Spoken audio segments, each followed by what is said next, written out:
Hey, family, God has protected us and kept us another week, and we are so grateful. Yes, it's Pastor Jen again and Pastor Sharice Cross, and we're filling in for our senior pastor, Dr. E. Dewey Smith Jr. So you already know what I need y'all to do one more time. Please show some love in the comments for our senior pastor and our media team. Again, we are grateful and thankful to have this conversation with you. This week, we're celebrating so many amazing ministry opportunities. Not only did we have an incredible Wednesday in the Word last week, we want to shout out everyone who tuned in with us and who came in support of our Wednesday in the Word last week, but we're coming back again tonight. Yes, we're coming back again tonight. Put tonight in the comments. Our Wednesday in the Word is on tonight at 7 o'clock with Pastor Keon Henderson, who is one of the most influential preaching voices in our country, and he will be sharing with us. Listen, y'all, it's going to be powerful. In addition, we've already started our Lenten fast at the beginning of this month. And so if you haven't had an opportunity to go to our website at www.hohatl.org, you can right now to find out how you can start your journey with us to commemorating and celebrating the resurrection of our Lord and Savior Jesus Christ, that journey to the cross and then to Christ's resurrection. We want you to go on that journey with us. And a part of that is our Lenten fast that we all share in together. Now I want to shout out our global family. You all have been with us every week, and we appreciate your gifts and your support. We have people watching right now. We see you. We see you in Florida, Mississippi, Alabama, New York, Decatur, and all the way in Dubai. We absolutely love you all, and we're glad that you're sharing with us today. If you want to follow along with us on our outlines, you can also download them at www.hohatl.org. You can download it to your social media devices, and you can look at our lesson points and objectives and our scriptures along with us. Now let's get into this conversation. Yeah. This is part 4 of our Hidden Figure series, and we want to continue the dialogue around critical race theory, African American history, and African American stories. This lesson also talks about, because we have the incredible counseling, teaching, and ministry voice of Pastor Sharice Cross with us, we're also going to discuss communal traumas caused by othering in all forms and the erasure of African Americans within African American societal, or rather within American societal constructs and cultures. I know that's a lot, but we just want to give you some theory to ground our conversation. Now, here are a few key terms that we're going to just hint on during our conversation. We're going to talk a little bit about racism. And we talked about the definition of racism in our lesson last week, but I just want to share that it's discrimination by an individual, community, or institution against a person or people on the basis of their membership in a particular racial or ethnic group. We're also going to talk a little bit about othering, which is the act of treating someone as though they are not part of a group and are different in some way. And I think we all can relate to that. We've all been othered. I know I have. Absolutely. Something that we didn't speak about this last week, but we talk about it a lot in a lot of my circles for school, but we talk about colorism, how people are made to feel different because they may be darker or lighter than others. Critical race theory is another topic that we will hint on.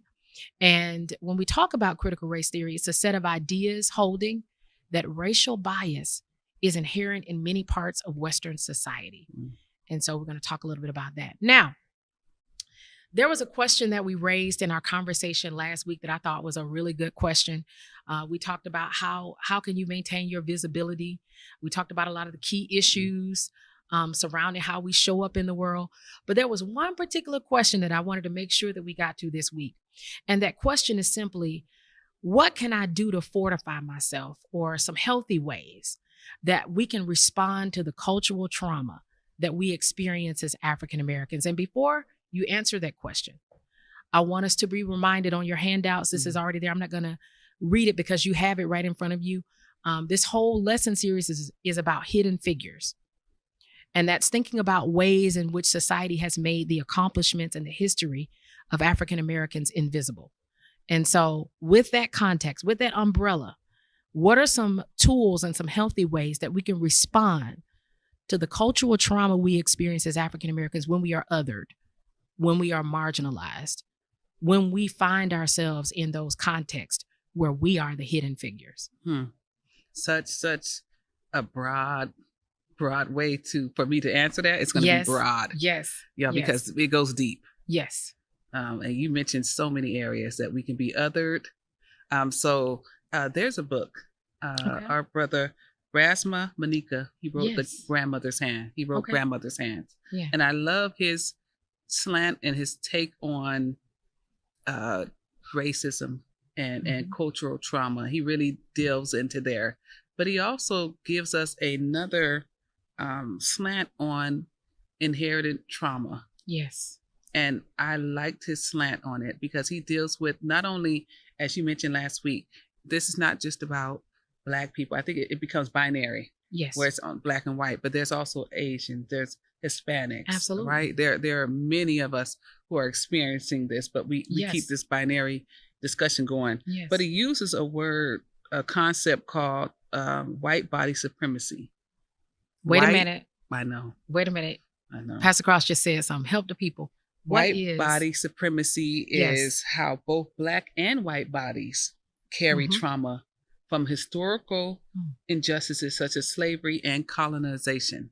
So oftentimes we think about our bodies being traumatized, but there's also the white body that's been traumatized. It's a whole Wow. Say a little bit more. Say a little bit more. What you were saying it, we were off camera, but you were talking about how you have to disassociate? You have to disassociate yourself in order to colonize. There's no other way that you can colonize without disassociating. In order to go in and overtake a country, a land, a space, to harm, to kill, to destroy, there's a part of you that is disassociating. And it's also traumatizing on their end as well. So it's multiple cultural traumas. Multiple. It's not just the trauma that we experience as African Americans, but as a culture. Outside, cultures within cultures outside of our culture. Can I acknowledge that another culture has trauma? Absolutely. That may traumatize me? Wow. Listen, say that one more time. Can I acknowledge that another culture may be traumatized, that have traumatized me. So like hurt people hurt people. Victimized perpetrator. Wow. Okay, so let's pause. I know. Victimized perpetrator? Yes. Say, okay, define that for our Ooh, audience. gosh. Just kind of give So some I legs know, to that. I wasn't even trying to Define go that. here, but here we go. Yeah, define that for us. If I'm a victim and I have been victimized, in order for me not to be victimized again, a way that that maladaptive behavior we talked about last week, in order for me to protect myself, I then become the perpetrator. So now I am the one who is, when the power structure, we talked about those power structures. Yes. When I have the power structure, I become the one who makes sure that you are now the victim and not me. So I want to pause right there and go back to a point that Dr. Smith made in the very first week of teaching this series. I didn't know we were going to end up here, but we're here now. We're here. Dr. Smith, when he was introducing our series, talked about how a lot of people look at the Bible as a white man's book. Yes. Yes. Because it has been used to perpetuate violence. Yes. In some spaces. We know that that's maladaptive behavior. It's been used to oppress others, but that was never God's intent. We also talked about how there are Africans in the Bible, in the Old and New Testament. So when we talk about the de-Africanization of the Bible, Randall C. Bailey says that that's something that we as scholars, those of us who are biblicists, I'm not a biblicist, but there are biblical scholars, it's our job to do, term from last week, African-American biblical hermeneutics. Oh, yes. To bring visibility to the African presence in the Bible. African stories, women and people of color, bringing just a sense of visibility to their stories and their voices in the Bible. Absolutely. That's one way that we can respond to some of this trauma being inflicted upon us, or trauma that we experience as a result of an oppressive community's trauma. Highlighting, lifting up our stories. Yes. So because I have the agency to shift that narrative. Absolutely. So I don't have to erase it, but I can shift my perspective on that narrative.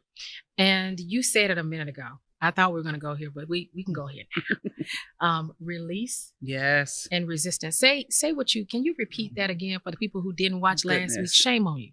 If you didn't watch last week, you missed it.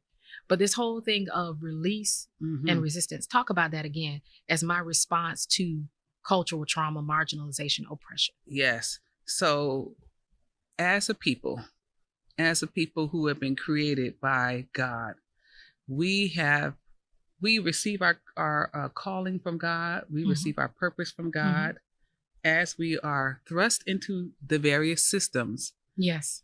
They have a different purpose, and they have different labels, and they have different understandings of who we are. Yes. And over time, that starts to wear on us. It wears on our psyche, our soul. We talked about soul care last year. This wears on my psyche. It weighs on my psyche. I then start to believe maybe I'm not good enough.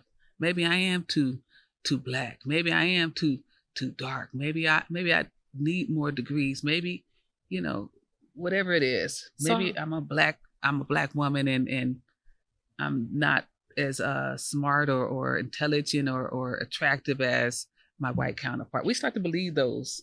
And I want to sit there.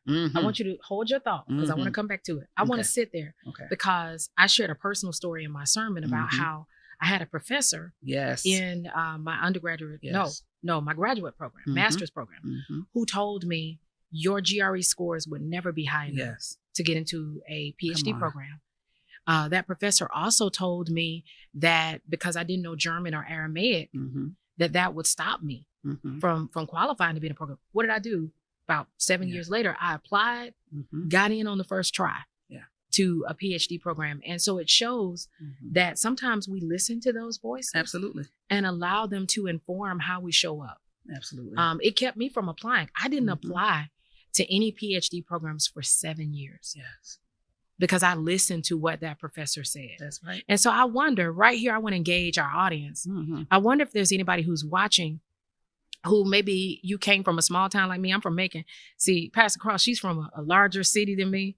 Tell them where you're from. San Francisco. She's from San Francisco. I'm from Macon, Georgia, and I remember hearing so many negative things. And I'm not saying you didn't hear any of those absolutely. things, but I know I did. Yes. And if you're watching right now and you've heard something or you've experienced something that may have caused you to doubt who you are or who God has called you to be, I want you to share in the chat. You don't have to tell us exactly what happened, but just give us a little amen or a fire emoji to let us know that you understand what we're talking about and that you may have experienced, or maybe you know someone who's experienced something like that.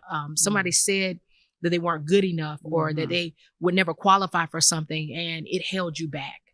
I want y'all to just kind of holler at me in the chat. Let me know if that resonates with you. I want to move on a little bit, and I want to springboard from our scripture that we've been using to ground these past 2 weeks of teaching. We're still in Exodus chapter 1, verses 15 to 22. And I want to just kind of share a little bit from that whole story. We were talking about Shiphrah and Puah, particularly in verses 20 through 22. You'll see those verses on your screen. These two women used their voices.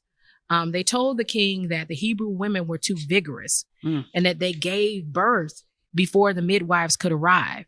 And because of that, the king really didn't have much to say for a little while. He suspended his edict for a little while. Now, in verses 20 through 22, we find out that he actually resumes the edict. But then he does something that I find to be interesting. He says, kill all the boys, but let the girls live. It is presumed that in that little gap or that pause where Shiphrah and Puah used their voices, that Moses was probably born. That's when Moses' mother, Jochebed, set him a sail on the Nile to save his life. And so the short period, scholars say that the short period in which Shiphrah and Puah may have used their voices to change the course of history, that's when Moses was born. So if they had not stood up and used their agency, we would not have Moses, the deliverer, and the subsequent exodus of the children of Israel out of Egypt. And so I just wanted to share that as a context, as a linchpin, as a springboard for our conversation, that there will be moments where you have to use your voice. And in doing so, you can bring change and transformation in your community. You can shift the paradigm. And so we asked this question last week, and I said we're going to come back to it next week. How do you know when it's time to stand up? King said a threat to justice anywhere is a threat to justice everywhere. But talk to us from a clinical kind of pastoral side. When do we know it's time to speak up, to use our agency like Shiphrah and Puah? That's so good. So it definitely depends on context. Come on. Depends on context. Come on. And there's always order. So, and when we look at Shiphrah and Puah, they were in order. Yes, they were.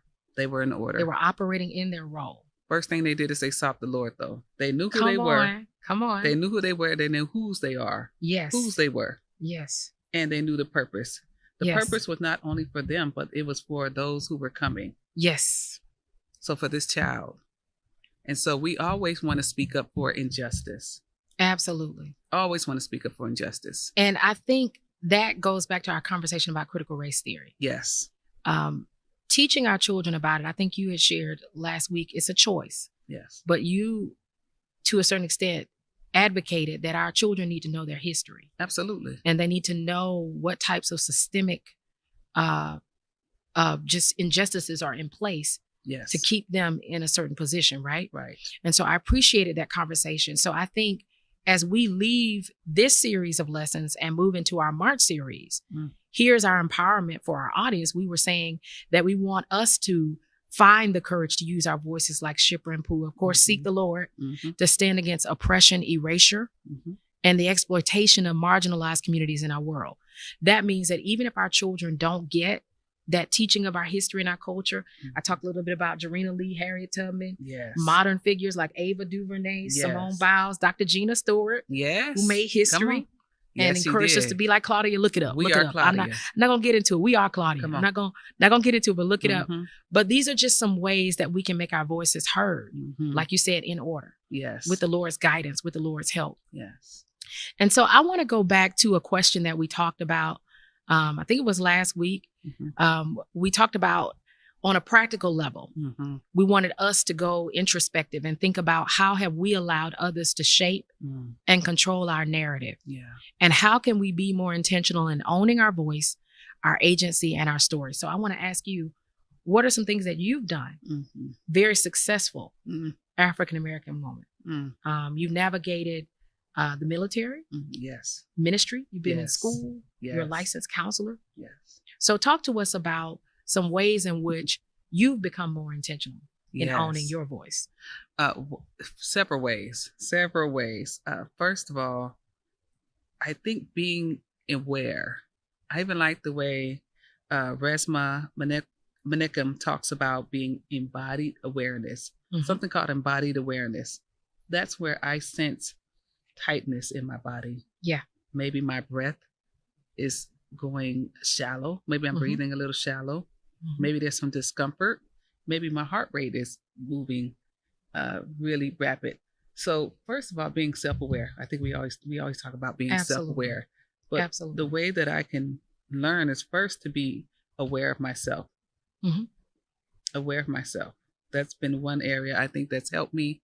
Therapy has helped me. So even the therapist needs a therapist. Okay. Come on. So one thing I love about the program that I went through is that it dealt with us first. You have to deal with yourself first. Mhm. So before I can pour out, I first have to be filled, and I have to stay filled. So that's a constant thing. Absolutely. In order for my voice to be heard, I have to know what is the point when my voice stopped being safe enough to be spoken. When was that place? Where was that place of that pain point? Mhm. Where was the area where was the time? And we really got to deal with it. Mhm. We got to. We got to deal with it. We do. When did I stop speaking? When did I feel that it wasn't safe? Wow. So that maladaptive behavior we talked about last week, Mhm. about sometimes I shut down. So is it when it's a man's voice and it's loud? Yeah. Is it when a woman's Yeah. voice and it's loud? What is Yeah. it that's causing me to shrink up? Wow. When do I say, oh, I don't need to say nothing? We have to be honest and have that conversation. Absolutely. Dr. Claudette Copeland had a sermon. It was so powerful. When silence is sin. Oh, gosh. You know, the idea that our silence Yes. serves no one. Yeah. That if we don't speak up, Yes. particularly about issues of injustice in our community, in our world, even in our homes, Yes. in our own families. That's right. Come on. That's Because right. you can be othered in your own home. In your own home. Are y'all going to talk to me in the chat? And I used to talk a lot. Yeah. You can be othered in contexts where you would think you would be accepted. Mm-hmm. One thing that we notice about Shipper and Pua is that these two women were very integral. They were very important, significant in society. Midwives were so significant, but yet they were dehumanized. The girls were counted out. Yes. The king said, let the girls live because they're not a threat to the status quo. At all. They were counted out, but they used their voices anyway. I want to share this to kind of give a bookend from our first 2 weeks with Dr. Smith. He said this, and I loved it. He said, the Bible, this is going back to understanding the Black presence in the Bible and the fact that Africans were in the Bible. The Bible is not a white man's book. Yeah. People have just used it to oppress and other Africans, to oppress Africans and people of color when Jesus taught love. We want to be very clear about that. Jesus taught love. One other note that Dr. Smith expressed, and I thought this was good, the biblical world predated any systemic notion of race and theories of racism. So it's our task to see where that's happening in the biblical text. Randall C. Bailey does a lot of good stuff with this. You can look him up. He's a biblicist who does some great work in Old Testament biblical hermeneutics. But the Bible really predates a lot of that theory. And so as interpreters and as responsible readers, we have to take what we now know about racism, what we now know about these systems, and look at biblical passages and see where we see these power dynamics emerging and happening. We have to apply that discipline, and that is African American biblical hermeneutics, womanist biblical interpretation, which is a term that we expressed and brought up in our last conversation. So the next question that we had, and it's on your sheets, is how might critical race theory inform my efforts to raise awareness around African American voices, stories, and contributions? And for me, particularly with my niece and with my nephews, what it does for me is it allows me to have language to help them understand that there are some forces at work in the world that will try to tell you who you are and who you are not. Mm-hmm. But the good news is that Jeremiah 1:5 is still true. And I tell my nephews and niece this all the time. Yeah. You have prenatal purpose. Yes. Come on. Before God formed you in the womb, God had a purpose for you. Mm-hmm. What did we say? What's the song that they sang on the second Sunday? We're unapologetically beautiful and unashamedly Black. Black is beautiful. Yes. This was something that I really had to press home with my niece, Mm-hmm. because she would see certain types of hair, Mm-hmm. and it would make her think. That's why I love the Crown Act. Yes. It would make her think that her hair was not beautiful. And I said, no. There's nothing wrong with your hair. Yes. It does what you want it to do. That's right. It just does what you want it to do differently. Mhm. And so Yes. I want to just offer that word of encouragement as we prepare to close out our time together. There are a couple of resources that I wanted to share with us, because some of you have sent us messages asking for more information. Michael Brown has a book entitled Blackening of the Bible, The Aims of African American Biblical Scholarship. So if you want to go deeper, Mm-hmm. we couldn't get into it. We only had 4 weeks. We couldn't get into it in depth about African American biblical hermeneutics, womanist biblical interpretation. I know that's a lot. We couldn't get in depth, but we do have some resources that if you want to do more research, you can go to our fuel station on our website at www.hohatl.org, and you can find these resources there. And then also our devotional materials. Gabby Cudjoe Wilkes and her husband, Andrew Wilkes, do an excellent job in Psalms for Black Lives. I think that'll be a great Lenten devotional if you're interested. Mm-hmm. And then Arthur Cole Riley, Black Liturgies, Prayers, Poems, and Meditations for Staying Human. That one will bless your whole life. Before we get out of here, Pastor Cross, I want you to share just some parting words. It's been a blessing to have you with me during this conversation. It's been a blessing just to talk about critical race theory, but Yes. also how God can heal us Yes. through the cultural trauma and generational trauma Absolutely. that we experience. So just kind of leave us with some parting words.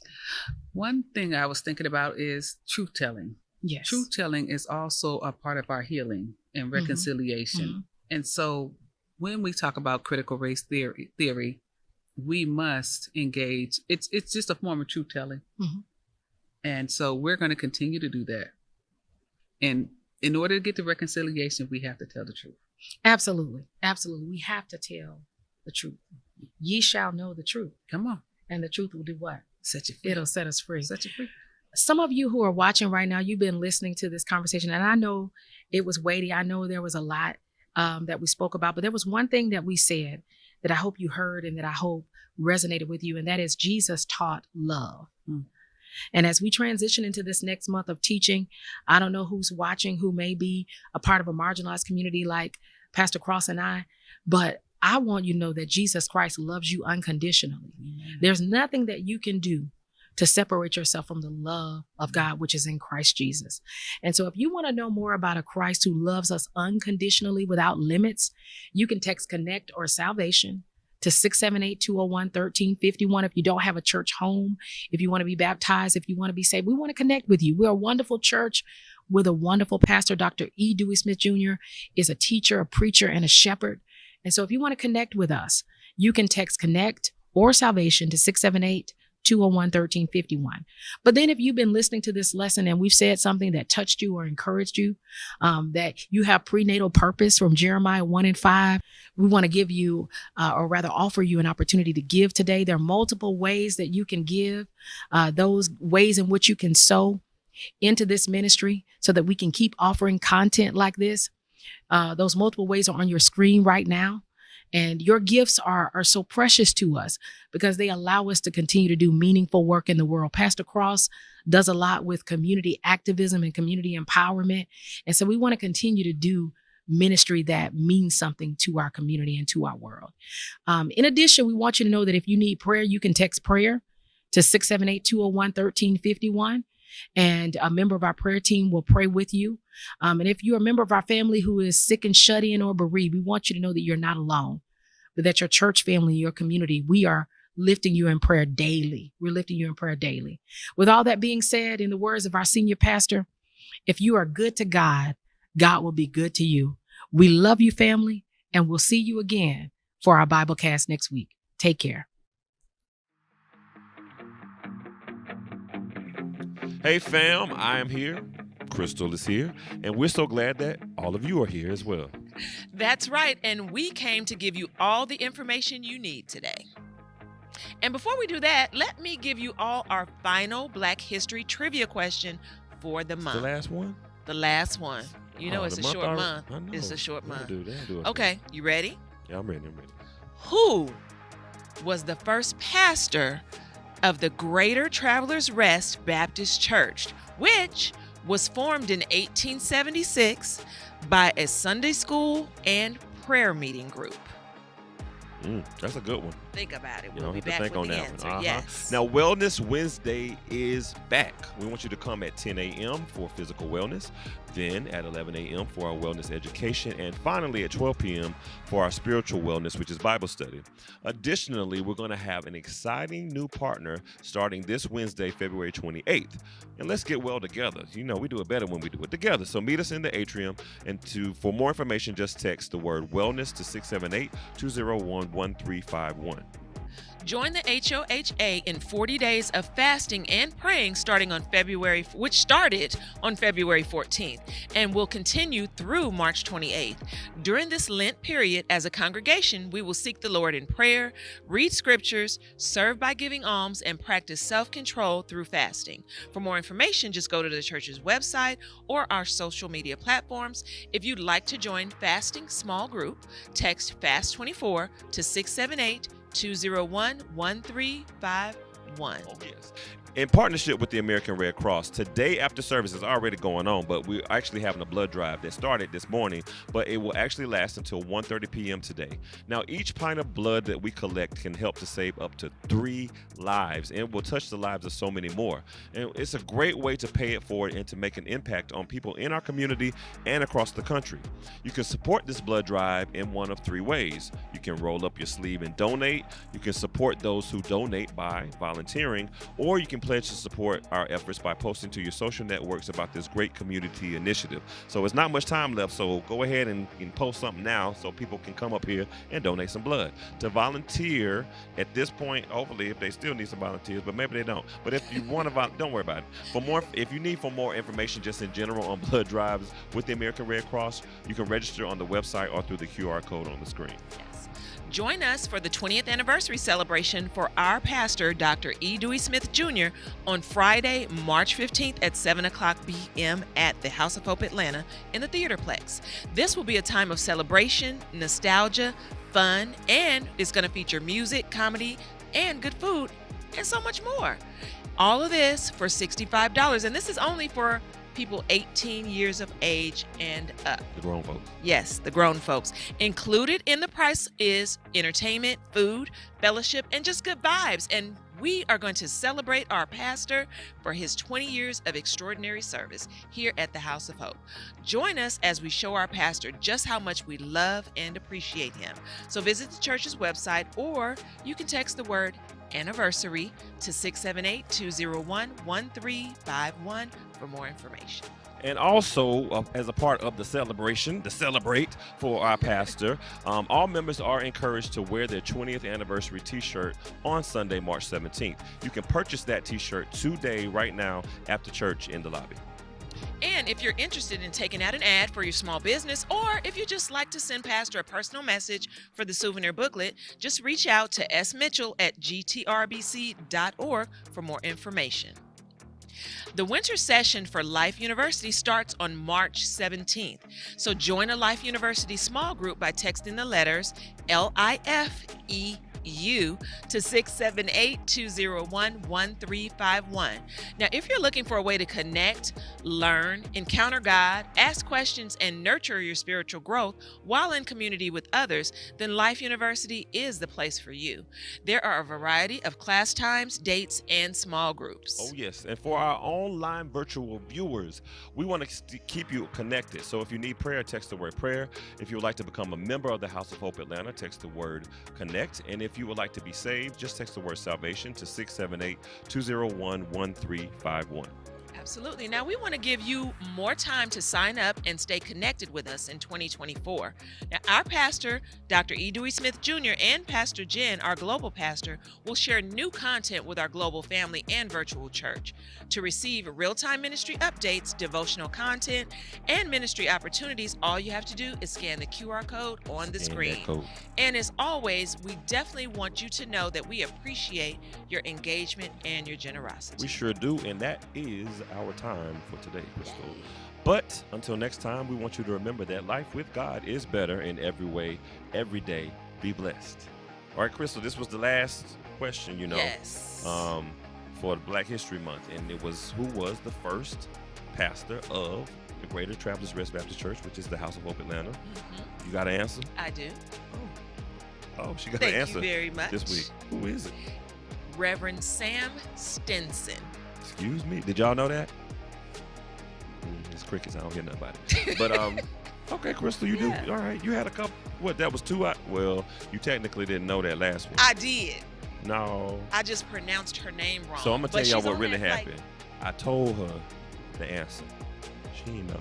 He looked it up. Let me tell you what she said. Because last week the answer was Shirley Chisholm, right? First black person that ran for president. Didn't nobody right? ask you all this? You know what she You're said? so messy. She said Sojourner Truth.